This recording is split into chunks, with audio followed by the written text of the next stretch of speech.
and welcome to another episode of Tuesdays with Tally. The mission and the goal of this podcast is to bring an engaging conversation that will add value to the lives of everyday people.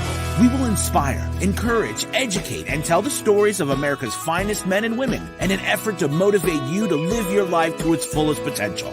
Be sure to follow us on social media and search Tuesdays with Tally. Be sure to subscribe, follow, and share the program as well. And now your host, Brian Tally. Welcome back to Tuesdays with Tally Podcast, where we add real-life value to the lives of everyday people. Be sure to follow us on social media and on Spotify. The online information and handles are all located on the scrolling ticker at the bottom portion of your screen. We are on YouTube, Twitter, Facebook, Anchor FM, and Spotify. Simply search Tuesdays with Tally. And be sure to like, share, and subscribe to get every episode and stay up to date with the latest and greatest our guest in this show has to offer.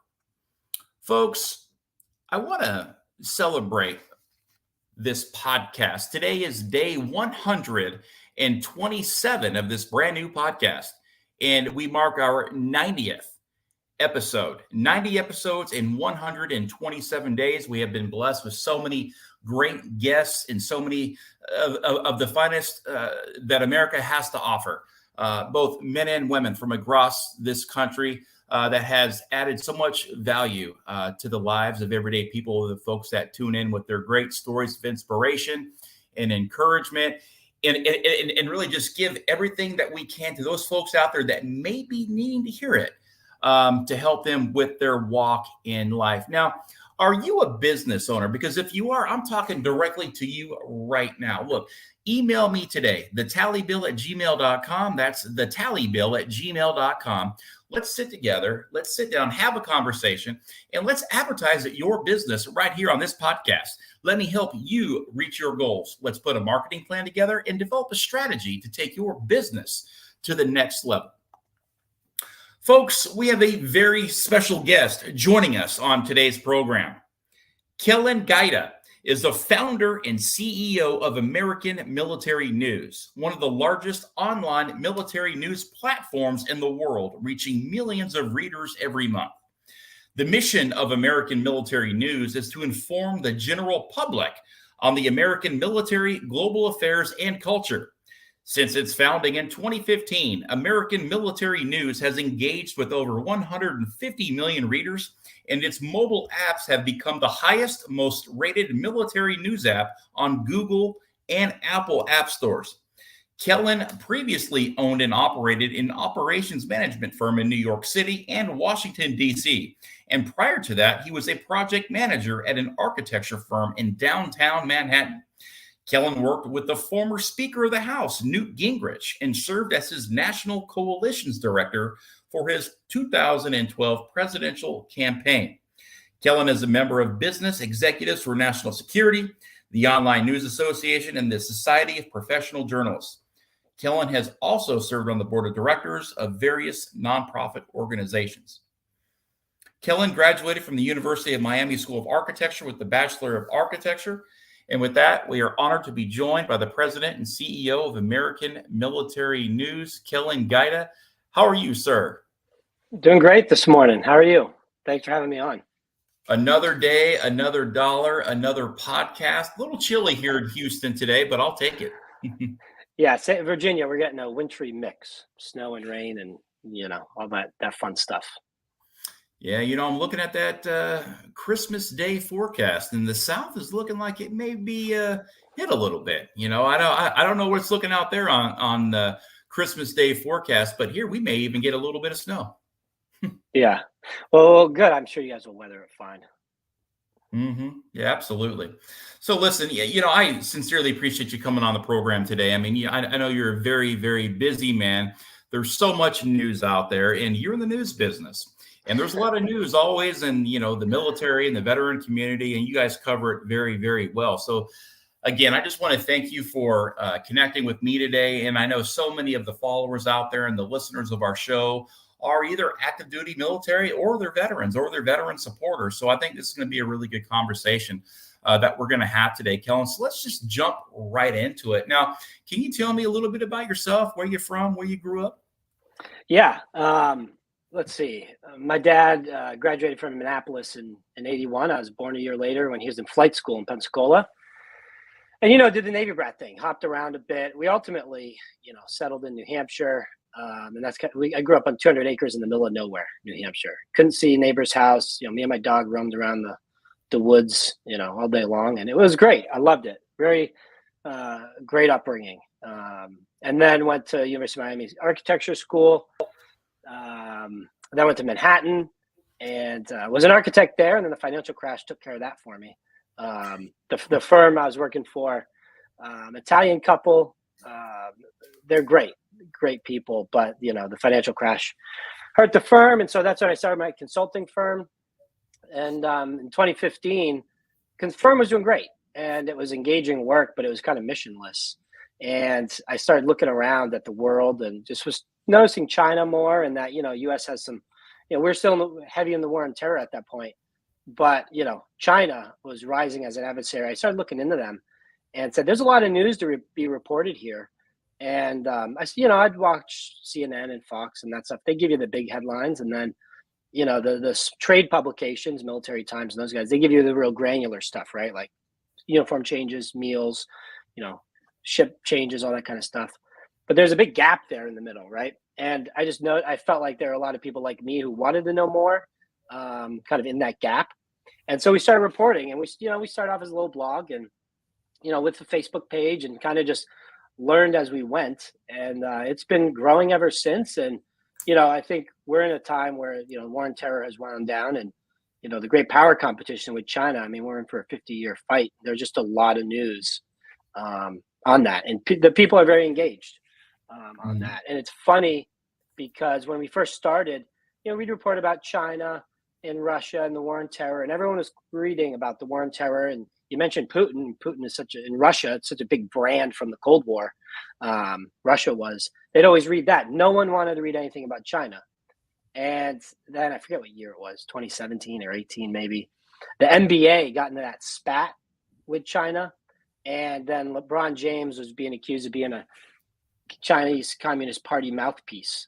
And we started reporting on that, and then everyone started clicking on China stuff. And that's when I think everyone started to wake up, because once things start to go pop culture mainstream, and LeBron James is talking about it, you had the Houston GM talking about the genocide happening over there. Everyone woke up. And now we constantly poll our people, and 86% of our readers, they just want more and more info on China. And that's kind of where we are now. And, it's been an interesting journey, that's for sure. Yeah, absolutely. I mean, it's not something that most people say, I'm going to create a news firm, and I'm going to put out content that, like you said, you're filling a gap. You're trying to, educate people and feed as much knowledge as you can into the general public so they can make an informed decision. So now what you have done over the years at American Military News is you have really built a brand. I mean, you have 2 million followers on Facebook. You have a heavy presence on Twitter and really all over social media. Your American Military News app is on Google, and you're killing it there. It's on Apple, and you're killing it there. What makes the consumer come on over to American Military News to get the news from you rather than going to, say, Military Times or like military.com? Is there something that you guys do that really makes you stand out from the rest? Yeah, I think it's just different market niches. Like, I love Military Times and all the other trades, but we're really going after the general consumer. The person who's working their jobs day to day. They got a couple kids maybe, and we're trying to package this reporting for them. And so, from day one, I said we wanted to be a neutral news agency too. There is enough partisan stuff out there. If you want an opinion or to reinforce your own opinion, plenty of stuff out there to read. We just report the news, and we on a daily basis, we'll get accused of being, conservative Trump mouthpiece or a Biden liberal mouthpiece. And that's when you're doing your job, right? When you're getting attacked, kind of accused of, massaging the news one way or another. But it's that consistency. And if you go read, I think we have like 20,000 total reviews on the app stores. If you go read them, it's all about the neutrality. and about how we just deliver the news and the facts. We're rated 100% by NewsGuard, which is one of these larger media watchdog agencies and stuff. And we enjoy it because it makes our job easy, right? We don't have to worry about taking a side or injecting your opinion. It's just easy to report the news. You see what's happening. And we talk to DOD every day.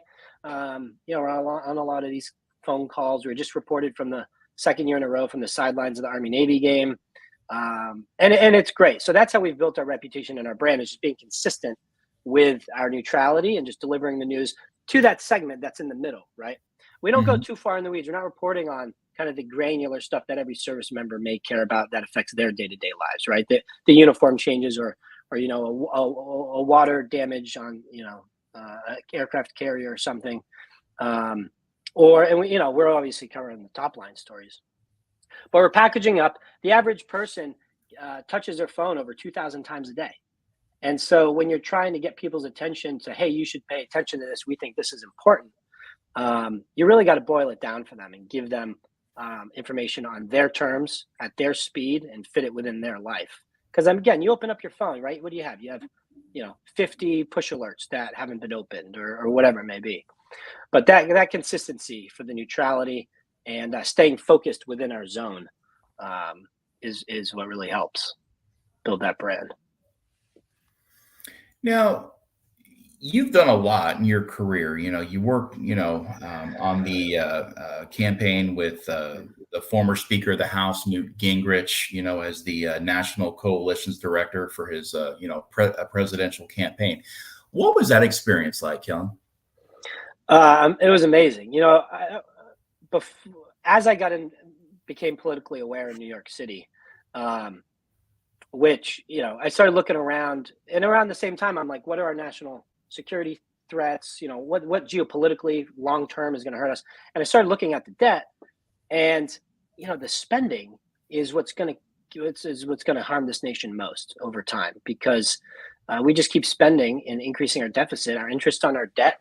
I mean, every chairman of the Joint Chiefs said our national debt is one of the top 3 national security threats. And so I started looking around at that, and I saw that Newt and Clinton, where Newt really drove this, is the only one that balanced the budget, that said, we're going to do this. We're not going to make excuses. And I said, that's the only politician I'd ever worked for. And so I met him in New York City, and ultimately, became close with his team. And when it came time to run their campaign, they got going and then reached out at one point to help build coalition. Because I was politically active around the city and around the country. And I jumped at the opportunity because from an operations perspective, I'm an operations guy. When you talk about architecture, it's art, and then you got to get something built. That's operations. And then I had my operations firm. I thought the presidential campaign was probably the most interesting operations challenge on the planet, because you are taking in hundreds of millions of dollars, at a very fast pace, and you got to spend it all. And you got to scale up an organization to a couple thousand people. So from an operations standpoint, it was just a fascinating experiment. At the same time, I wanted Newt to be president. I mean, I thought Newt is and I still think is the only one who would seriously address our national debt and our financial situation. And Newt's an amazing guy. He's a very curious guy. He's just incredibly smart. And the other thing about him is his political environment was different. He's about team building, and he's about, when you think about Newt's career, he has thousands of people who have worked for him. And when we ran the presidential campaign, they all came calling, and they're like, we want to help. We want to help. I've been around a lot of political environments, and most of them are consultant based with no loyalty. There's no camaraderie, and they're all looking for the next job as soon as they get that one. With Newt, it's really mission driven, about a team. And there's none of that backstabbing. There's none of that infighting. It was a very rare, amazing opportunity. And ultimately, we all know how that went. But Newt's still very active. And, and again, who today is going to address that debt as, our senior military leaders, the dollar is the reserve currency, and keeping, America on top for the next 100 years, that comes down to fiscal management. And right now it is a bleak picture. And, still looking around for political leaders who will take that seriously. I don't see a single one. So, yeah. What's it like, 41 trillion now in debt or something like that? Yeah, just October, I think it crossed 31 trillion. We're racking up about $250 billion in debt every quarter. Actually, November was 256 billion, I think, in new debt. And it keeps increasing. And look, it's both parties. This is not a partisan issue. Republicans and Democrats spend like drunken sailors, to be honest. And that's a problem. There's no one looking out for, who's balancing our budget, who's managing our finances. And I could go on all day about this. I have so many stories about operations within the government, but that's why I wanted to work for Newt. It was an amazing experience. I wish he had won, but incredible. I'm a big fan of Newt Gingrich, and I love his dry erase board. He just gives it to you straight. He doesn't need anything big and fancy. This is dry erase board and marker. And, he just gives very, very simple equations, and it's very easy for the fellow man or woman to pick up on what he's putting down. And like I said, he's always just dropped a lot of knowledge, and he does it every day on the shows I watch. And I tell you, yeah, he's great. I'm a big fan. I think he even lives here in Texas in the Austin area. Yeah, he, I think Virginia and Naples is where he spends his time. But yeah, and again, I think at one point, he had a nonprofit Center for Health Transformation focused, because like the two of the top four expenditures in the nation are Medicare and Medicaid, breaking down how many different departments were in there. I think it was something like 1,100 departments within our healthcare system run by the government. And his whole case was, well, let's simplify. And when you look at the private sector, look, I had a healthy amount of clients, and some of them were smaller startups and some of them were more established companies. And there is a constant re-evolution of their operations going on, on an annual or semi-annual basis. They're looking at, how do we control costs and expenses? How do we, create our, maximize productivity? And, a big part of that is just simple stuff like, managing your budget, eliminating the bottom 10% of the workforce, 2% of the workforce, whatever it may be, as a company transitions and evolves and innovates. And, the government doesn't do that. And, people have been talking about this forever. And so far, there's been no progress. And from a military and national security standpoint, when you look at all the major powers throughout history, most of them have failed because they have overextended themselves militarily and financially concurrently. And that's a big problem for us, where our defense budget keeps growing an incredible amount. And there's no cuts anywhere. And so we have our interest on our debt, increase military spending. And that's a big problem. And then more and more people are waking up to the interest on our debt issue, because you have the Fed raising rates, which is making the whole interest rate situation is making our debt harder to service and more expensive. And so, from a national security perspective, it is, to me, our number one, hands down, national security issue. Because China has come, when Mao took over in 1949, they won the Communist Revolution. And on his first day, they said, we're going to be a world power and we're going to overtake the U.S. In 100 years. And they've had a 100-year plan, and they've executed primarily through strategic patience. And they've been very, very adept at executing that plan. And now you have Xi Jinping, who just got his third term. They changed the constitution for him. And so, he may be president for life now, which is the general assumption. And he's moving very quickly to assert China, and he's kind of abandoning strategic patience. And so I think this comes down to long-term for America. Are we going to be the best version of ourselves and really innovate and reform our own government structure and how we manage our money over the next, to lead for the next 100 years?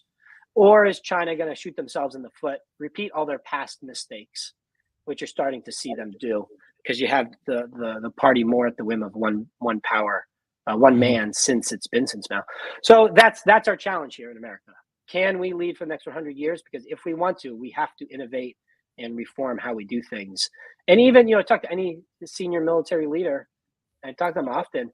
One of the biggest problems is Congress can't allocate money to the Department of Defense in any competent way. You get piecemeal bills. You can't plan out 2, 3, 4, 5 years if you're the Department of Defense, because you don't know when you're going to get your money and you don't know how much it's going to be. And that's a huge national security issue as well, because at a time when DoD needs to be quickly innovating in turning technologies over and implementing them in the field, we need to be able to plan our R&D budgets and our innovation and get them the money they know they'll have for the next 3 years. Imagine trying to run a almost $1 trillion operation, not knowing every year when you're going to get your money or how much that will be. I mean, it's incredible. It is. It's, I'm just dumbfounded, and I think a lot of Americans are on, the direction here, and what you do is very important. I mean, look, you report on really the American military news and the world news, because our military services the world. So you're in the end on all the stuff that really matters, on what's going on that affects day-to-day lives in our country and really around the world. Transparency, integrity, all these hallmarks of what people are looking for in a government, in a country, and especially being the U.S. military. We are the cream of the crop, and we need to keep that there, because if not, we lose our military, we lose our country, and that Liberty Bell will no longer be ringing here in this country. So again, having a force that is ready to go, with our next generation of warfighters that are going to be very, very well trained and capable of carrying out the missions of tomorrow is very, very, very important. It's very important to report on, because again, having you as a voice out there to inform the American people on what's going on and have the truth in a nonpartisan way is very, very healthy for a country, and not just getting one side of everything. Now, I've got a question for you, Kellen.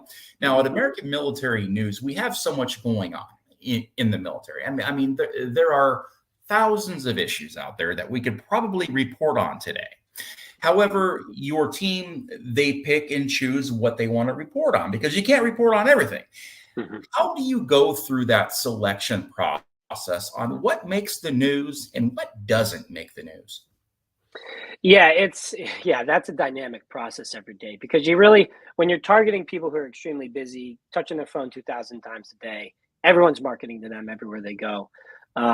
It's really a mix between what they'll pay attention to versus what they should be aware of. There's so much to be aware of and educate themselves on every day.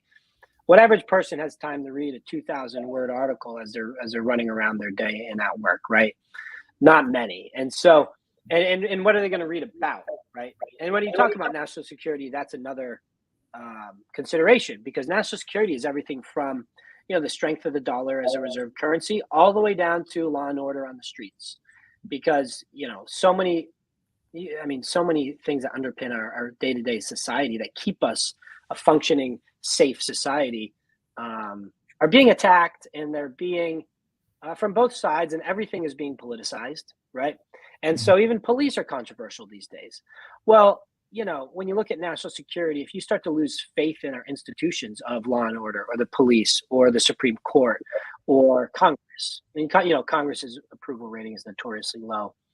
All of these things we factor in every day. We talk about them all day. What stories are important happening today that are related to national security? One that people are going to care about, but that also balance, they should be aware of, that are important too. And then we throw in, cultural things too, like, to make people aware of things. Like, we actually had a really good story. Here are two really good stories we've had in the past couple of days. One is China just sent a record number of H-6 bombers over the Taiwan defense zone. And it was like 18. The Japanese prime minister had visited 2 days ago. This year, China has sent like 1,100 planes into the defense zone. That's triple what it was like 2 years ago. That story did really well. People are really interested in why, they're sending 18 bombers through the Taiwan defense zone. And it's just kind of, a catchy headline there. Another story that did really well was this story we did on what to be prepared for if a coyote attacks you, what you should do. And out in the West, this is like a bigger deal than on the East Coast. But you've had, more and more in the news, and you're seeing it on CNN and stuff. Everyone's reporting on these coyote attacks on children. And so it's kind of become this storyline that culturally people are aware of. And so we just kind of did a to-do list, what you should do. And it went wild. It did great. And so those are two stories where we have a cultural component, but also a big, geopolitical international affairs component. And our readership is very much, we have a lot of readers in Australia, India, and the UK, because, we have kind of a Five Eyes coalition. In Japan a little bit too, who care about the China threat and care about what China is doing. And so that's a big base of readership for us too. But those are just two stories, we thought both were relatively important, one from a cultural perspective and one from, a geopolitical perspective. Oh yeah, and you bring up national security. Right now our southern border, is absolutely, it's porous. It's as porous as it's ever been. And when you talk about national security, you talk about these cartels and the drugs and the fentanyl that's pouring across our border, and then that's accompanied by, human trafficking and the separation of children from their families. And I just can't figure this one out on how we can't even protect our border right now. And I know that's something you guys do report on a lot. Yeah, we do. And it's become harder to decide when to, because so much happens every day down there. Mm-hmm. And at this point, everything's a broken record, right? I've actually been down to Fort Bliss and received some briefings from some of our senior military leaders who are in charge of the military component of the border. And I think we have 47 domestic agencies there, along with the military component. It's a mess. No one knows what to do. I have zero confidence in anyone, any head of agency or anything down there, because they're not in a position to succeed, right? When you spend money and deploy assets, you have to put them in a position to succeed, and you have to be clear on what the goals are. This is just a political football, not both sides have politicized. And I don't think there's any real genuine interest in a real solution to this problem. Frankly, I think it's great that the states are taking more into their own hands. It kind of boosts up the federalism, theory of government. But, from Congress, Congress can't manage themselves out of a paper bag. And so one thing Congress does, and again, this is just a failing of our congressmen, because they're more focused on fundraising through email and text message than actually following up on operational integrity, is they will allocate money, to the border. I don't know how much it is, probably a couple billion a year or something. And are they actually digging into the interagency relationships and the operational day-to-day to figure out how the money's being spent and whether it's an effective use of money? And the answer is no. And if you and they do this all over the government, and the stories are endless. Where they allocate money. Actually, there's a great story. The two senators formed a joint program in one of the agencies, and I don't know, 6-7 years ago. It's a smaller project. It's like $600 to $800 million a year, relatively small project. And they run around DC every year at all these conferences talking about what a huge success is. Well, I've had a deep dive into that program, and it's a joke.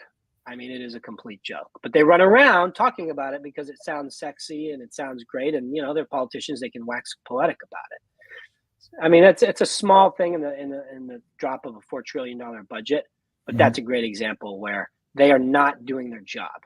Their job is to allocate money and then, represent the taxpayers and making sure it's used responsibly. And the frustrating part is the amount of money that's wasted, right? We talk about child education programs or child school programs, food, homeless assistance, veteran homeless assistance, veteran transition. And they're always battling for more money. If we just cut 1-2% of our federal operations through operational integrity and just the natural synergy that comes from innovating and moving an operation forward, we have all the money in the world to do all these things. But it's a disgusting thing that's going on now. And so the border is a mess, probably won't get resolved anytime soon. There are a number of common sense solutions there. But I think there's also a lot of special interest groups and politicians who make their money off the disorder of the border. So there's that whole, for lack of a better term, embezzlement and, taking advantage of the situation.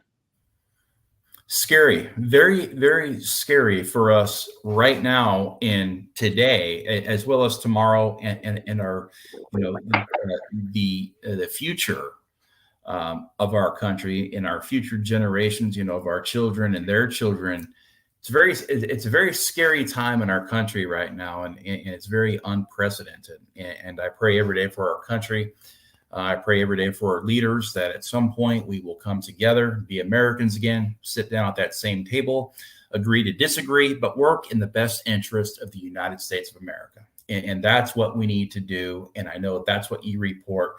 But, you had said a few things. Congress is broken. We all know that. I think we're getting some better candidates.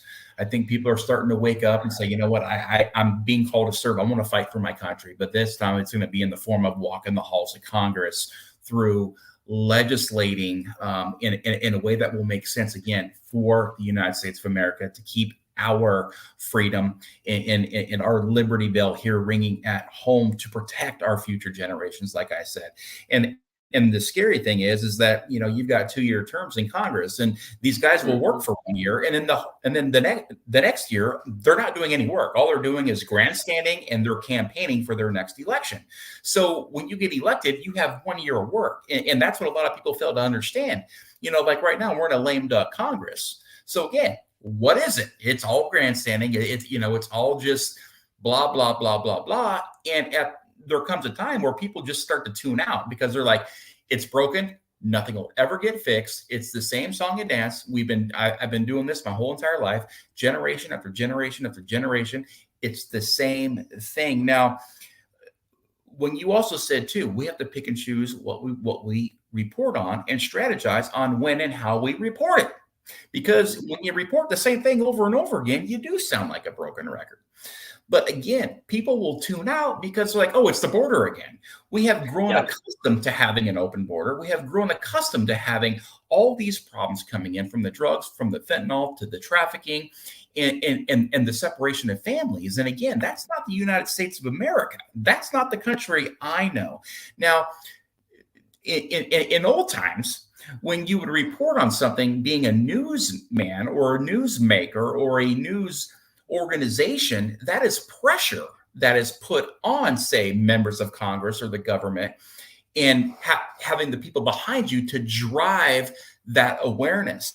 When it doesn't seem to care, even when the military news or any news agency is reporting on it, that becomes scary, because that really takes your voice completely out, and it crumples it up and it throws it in the trash can. It's like, if our news reporting isn't putting any pressure on any of these members of Congress to actually do the right thing, what will? Yeah, and that's, it's interesting, because over the past year and a half or so, the media industry as a whole has kind of suffered two valleys since I've been in. And it's kind of, the first one was, everyone took on, $50 to $100 million, all these startups, no accountability, and they all went under. It was like 5 years ago or so.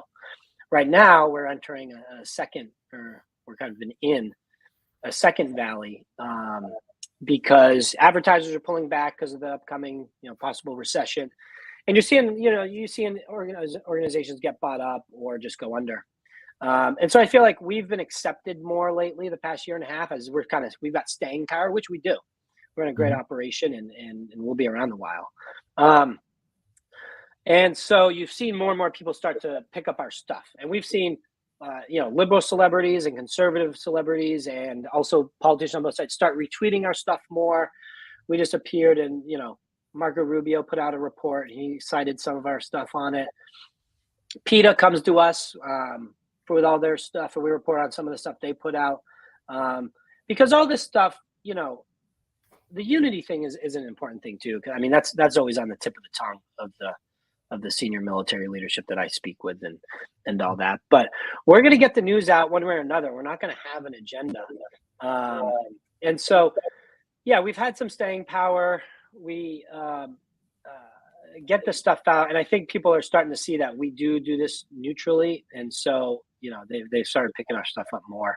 But it's an interesting time to be in news, because people really do want just reinforcement, which is tough. And you're seeing cult-like followings of politicians on both sides, and that's a scary thing to see. That's a scary thing to see, where there is just blind loyalty. Because as Americans, we are against that. I mean, we fought against that in the Revolutionary War. We fought for that freedom of thought. And when you start to see blind leadership with disregard for the facts, and also, propaganda and disinformation on both sides, trying to distort the facts. I mean, when facts become arguable, that's when society becomes very scary. And it is a scary thing, especially when you see Russia and Chinese, Iranian, and North Korean propaganda pile on top of that, right? They're taking advantage of our disunity to drive that wedge further, to make us incompetent, to make us so we can't work together and solve any issue. And so, if China eventually does take Taiwan, well, does America reply militarily? And there's a lot of debate about that. What will the American people say if that happens? It's on the other side of the world. It could be the Vietnam War all over again. Okay, there's a lot of arguments to be made. But at the same time, if China controls the semiconductor industry, well, they control our military, because they control the rare earth minerals. We need semiconductor chips and rare earth minerals to have a military. And if China controls both those, we don't have a military. And so, these important things we should be focusing on and educating the public about. We're fighting against the tide of disinformation to keep us disorganized and fighting each other, so we don't focus on those as a nation. Yeah, they're keeping us completely, at each other's throats. You've got one side here, you got one side here, you got people pulling. Before you know it, you got a country split in half, and it's not healthy. It's not a healthy way to live. It's angry all the time. People need to understand, look, on both sides here, if we all can agree to disagree, and again, have a seat at the table, you're going to find out you have a hell of a lot more in common than you think you do. And again, it's having that conversation, and it's driving that awareness to say, guys, if we don't sit down here and begin to work together again as a nation, country, we're going to lose it. And that's scary. And you've got 100-year plan from China, and they're strategizing this they're playing chess. This is a big game of chess, and it seems like we're kind of getting beat, in that game right now, and that's not a good feeling to have as an American. Especially we're the ones that that take care of the entire world. We are the 911 of the world. When there's a problem in Haiti, they don't call China to fix it. They call us to fix it, So it's just, it's that. But yeah, I want to get into one thing here. You mean so much to me, and American military news means so much to me, and not just me, but 20.2 million American veterans. And let me explain. Back in 2016, I fell victim to gross negligence in VA medical malpractice, and it nearly killed me. Long story short, the story. I was absolutely railroaded and left for dead. I had no transparency. And again, I was stripped of my right to due process. I had the legal malpractice. I had the medical malpractice. And I was also left without a member of Congress, because my congressman was indicted and forced and saw his way out of Congress. So here I was in my weakest, most vulnerable time in need. And I uncovered this 74-year VA legal loophole. And I'm like, well, it took a lot of consideration and a lot of courage, but I finally said, this means a lot to me, and I need to make a change. And so I'm going to just become my own member of Congress. It just won't come with a paycheck. And I'll do whatever I can to lobby.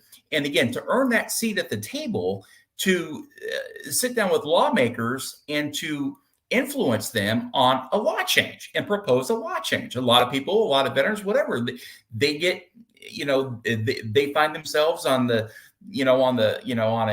very, very horrifying situation. A lot of the times, you're going to sit on the sidelines and you're going to complain about it, and nothing will ever get done.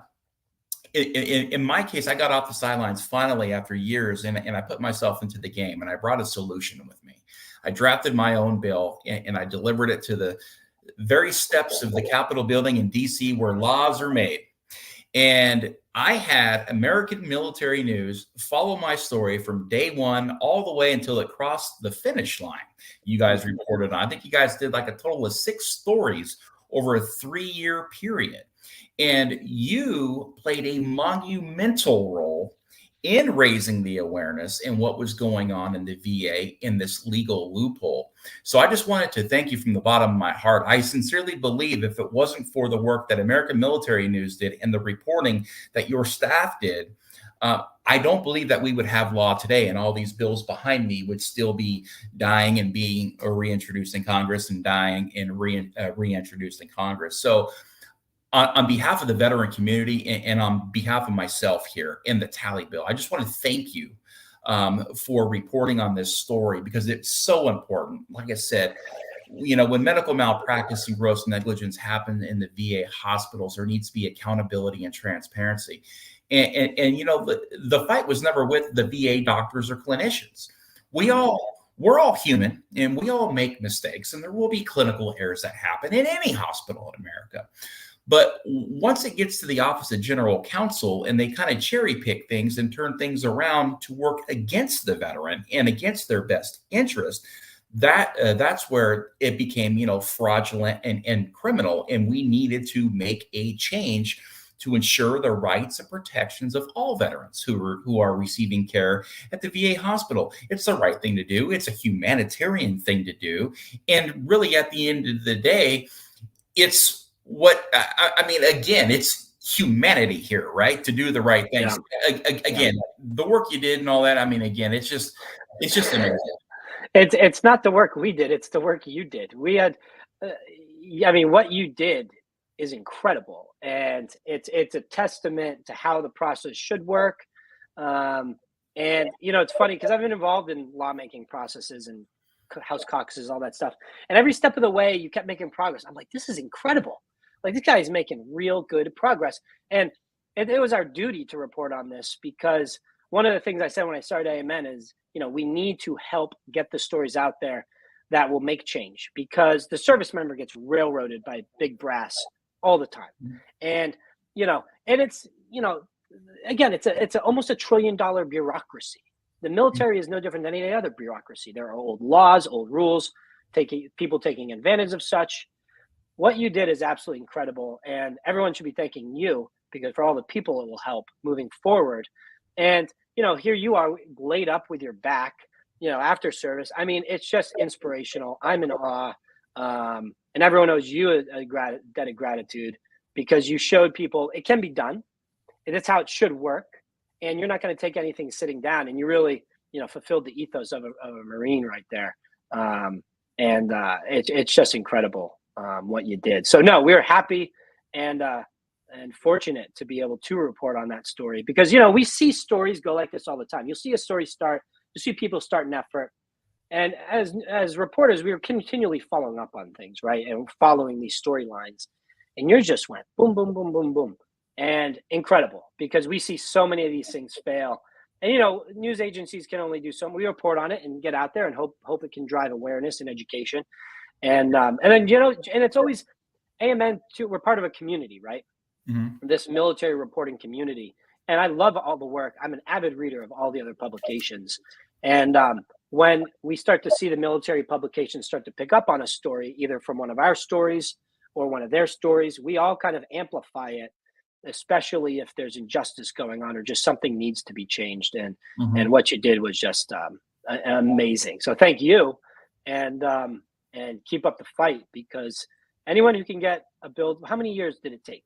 3.5 years, 4 bills introduced that I all authored, that were all formally introduced in Congress, 1 in the Senate, and then 12,000 hours of advocacy and 5 trips to Washington, D.C., 8 states, and 30 congressional districts.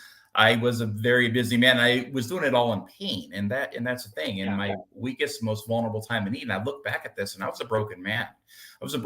I was taking almost 40 pills a day. I was living a life that was completely riddled with anxiety and depression. But this became an obsession, and I promised myself that I would turn this negative into a positive. But I needed to strategize the outcome before it even happened. I had to, again, I was playing chess with members of Congress and lawmakers and the VA and everybody.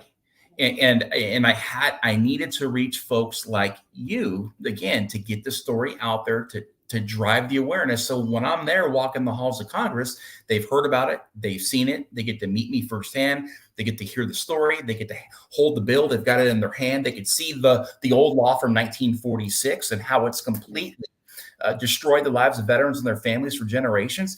And then look at my proposal and look at the solution on the table. Again, that just makes sense. Why would you not want to ensure the rights and protections of all veterans? Because that is what we all deserve. And that's who anybody in uniform deserves when they're seeking care and treatment at the VA hospital. Yeah, and it's a testament to the dedication and focus on it too. Because as you know, throughout the legislative process, there are so many off ramps where you can go and compromise or, get something halfway done. There's so many excuses to stop along the way.